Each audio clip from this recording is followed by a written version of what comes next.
The Art of Manliness. Classic Skills and Manners for the Modern Man. By Brett and Kate McKay. Narrated by Todd McLaren. Copyright 2009 by Brett and Kate McKay. This unabridged audiobook is published by arrangement with F&W Media and was produced in the year 2011 by Tantor Media, Incorporated, which holds the copyright thereto. It is not the critic who counts, not the man who points out how the strong man stumbles, or where the doer of deeds could have done them better. The credit belongs to the man who is actually in the arena, whose face is marred by dust and sweat and blood, who strives valiantly, who errs, who comes short again and again because there is no effort without error and shortcoming, but who does actually strive to do the deeds, who knows great enthusiasms, the great devotions, who spends himself in a worthy cause, who, at the best, knows in the end the triumph of high achievement, and who, at the worst, if he fails, at least fails while daring greatly, so that his place shall never be with those cold and timid souls who neither know victory nor defeat. Theodore Roosevelt. Introduction. He is going to be known as a sort of boy's hero. He is going to be known preeminently for his manliness. There is going to be a Roosevelt legend. I have grieved most deeply at the death of your noble son. I have watched his conduct from the commencement of the war, and have pointed with pride to the patriotism, self-denial, and manliness of character he has exhibited. After all, the greatest of Washington's qualities was a rugged manliness, which gave him the respect and confidence even of his enemies. These quotes are taken from 19th-century writings, and use the word manliness in a way quite foreign to the modern listener, as a great compliment. In times past, manliness was a worthy and distinct characteristic, like intelligence, bravery, and humor. It was a quality that boys strive to attain, and men wish to have attached to their name. A man who had mastered the art of manliness embodied many, if not all, of these manly characteristics, looks out for and is loyal to his friends and family, does the right thing, even when it's not convenient, is proficient in the manly arts, treats women with respect and honor, serves and gives back to his community, sacrifices for the good of others, works hard and seldom complains, exhibits both great courage and tender compassion, has a confident swagger, but isn't a pompous jerk, is witty without succumbing to sarcasm, embraces instead of shirks responsibility. You probably have grandfathers who exemplify this kind of honorable manliness. But something happened in the last 50 years to cause these positive manly virtues and skills to disappear from the current generations of men. Fathers have ceased passing on the art of manliness to their sons, and our culture, nervous to assign any single set of virtues to one sex, has stripped the meaning of manliness of anything laudatory. Discouraged from celebrating the positive aspects of manliness, society today focuses only on the stereotypical and negative aspects of manhood. Sadly, manliness has come to be associated with the dithering dads of television, sitcoms, and commercials, the shallow action dudes of cinema who live to blow stuff up, and the meatheads of men's magazines who covet six-pack abs above all else.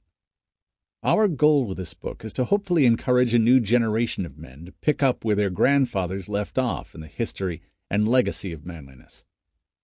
Many people have argued that we need to reinvent what manliness means in the 21st century.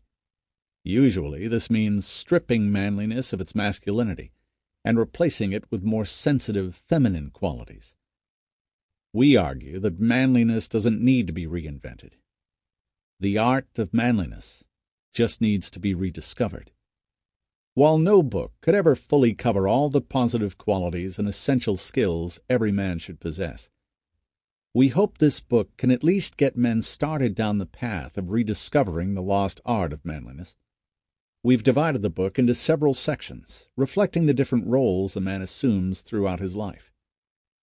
Within each section, we discuss a sampling of the attributes and skills that many men today have never learned. You can listen to the book straight through, or you can skip to parts that you find more interesting or pertinent to your own life. Don't let this book be the end of your journey to rediscover the lost art of manliness. It should only be the beginning. Thousands of men before us have left behind nuggets of wisdom that describe what it means to be a man. And if you look hard enough, you can find men in your own life who can teach you the important skills and qualities of true manhood. Seek out great men, both past and present, and in time you'll become a virtuoso of the art of manliness.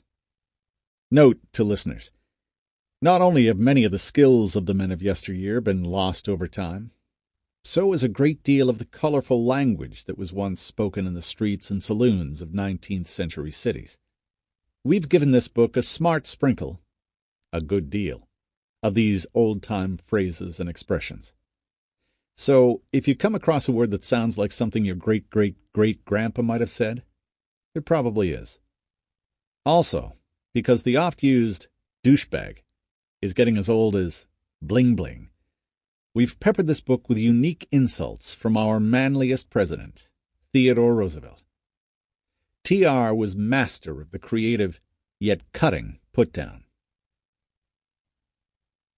Chapter 1. The Gentleman. This is the final test of a gentleman. His respect for those who can be of no possible service to him. William Lyon Phelps.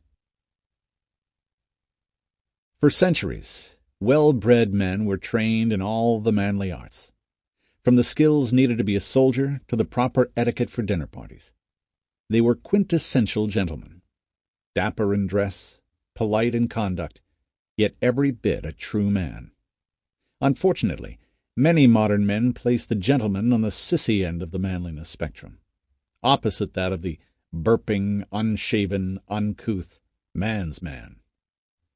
Yet our forebears understood that there was no contradiction in being ruggedly manly and a refined gentleman. George Washington, Theodore Roosevelt, and Robert E. Lee are some examples of men who combined gritty manliness with gentlemanly bearing. They paid attention to how they dressed, groomed, and conducted themselves, and were as comfortable at a stately ball as they were on the battlefield.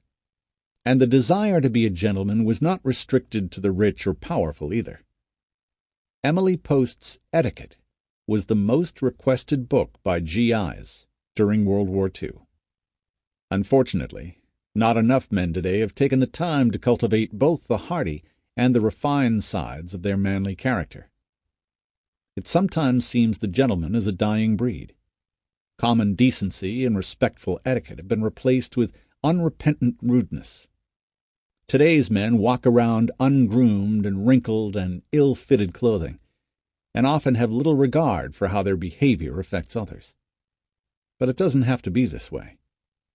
Being a gentleman is more than following a bunch of do's and don'ts. It's about having a profound respect for yourself and for others. By following the simple tips contained in this chapter, any ruffian can turn into a proper gentleman. Developing the traits of a gentleman is a key to success in all aspects of your life. Business associates will respect you. Friends will flock to you. Women will adore you. Dress like a gentleman. The difference between a man of sense and a fop is that the fop values himself upon his dress, and the man of sense laughs at it. At the same time, he knows he must not neglect it. Lord Chesterfield. Judging a book by its cover may not be desirable, but it's initially the only evidence we have at our disposal. Within seconds of meeting you, people make judgments and decisions based on your appearance. What are your clothes telling them? That you're a disciplined, thoughtful guy with an eye for detail? or that you're just sliding by in life. Appearance matters. Dressing like a gentleman will boost your own confidence and win you the respect of others. Whether you're applying for a job or taking a lady out on the town, putting your best foot forward will maximize your chances for success, especially if that foot is covered by a well-shined shoe. Getting fitted for a suit. Like every good man, I strive for perfection, and, like every ordinary man, I have found that perfection is out of reach. But not the perfect suit. Edward Tivnan. There's no manlier outfit than a well-tailored suit. The reason they look so darn manly is that they originated from military uniforms.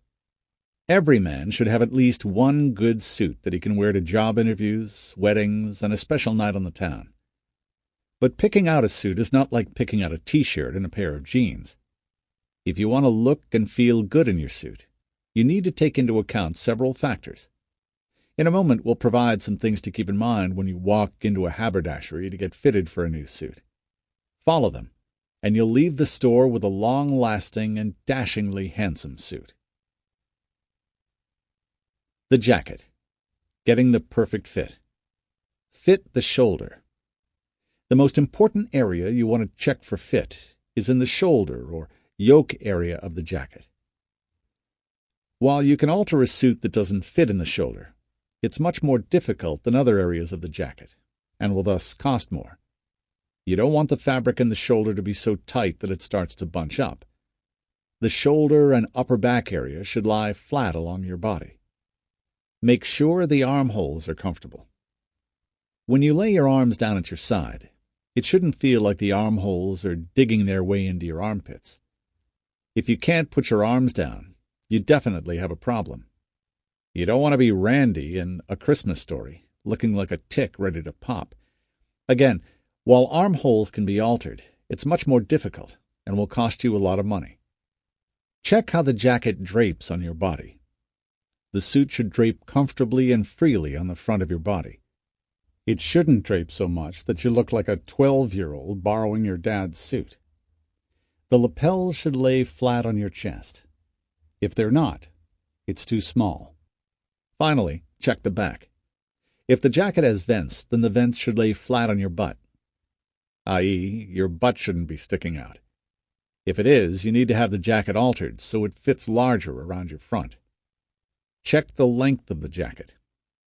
The key here is to find balance. You don't want the jacket to be too long or too short. Your grandpa's tailor used to check for the proper length of the jacket by having him lay his arms at his side and cup his fingers. The jacket was fitted to where it met the inner curve of Grandpa's fingers. The modern rule of thumb is that the jacket should be long enough to completely cover your butt, but no longer. Check the length of the sleeve.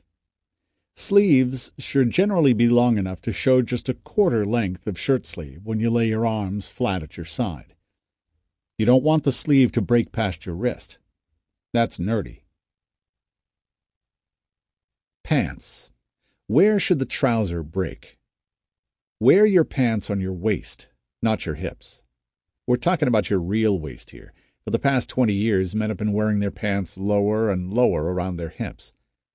While this may be fine for jeans, wearing your pants very low does not work for trousers. A man should wear trousers at navel level, not below it.